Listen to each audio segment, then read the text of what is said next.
Nereta kuze fazana nginge fo maro ningita kwamba numaso nyafyako kwazati mai marar amela nozati zangari azameza ngatingiza oyala no yako no fana nundanga feelingi no fati mumbana teri badanga tibatanga tara weno yako no fana nundanga feelingi no fati mumbana teri badanga fati vatanga.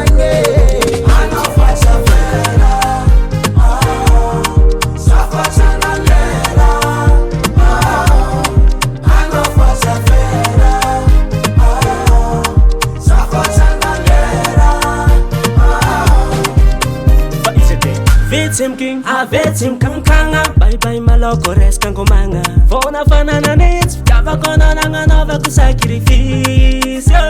Kombola mi ambingi andro no fatise.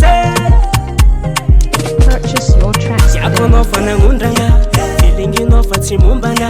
Deriva danga tivatanga, tara weno. Yako no fana ngundanga, feelingi no fati mumbana. Deriva danga fati vatanga.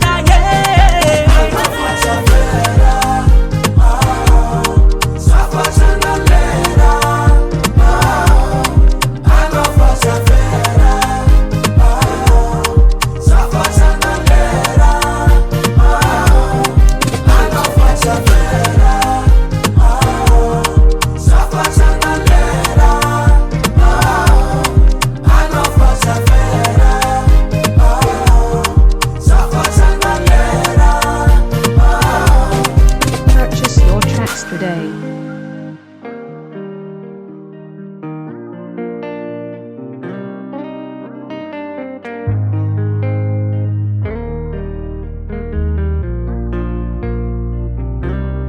ZIK.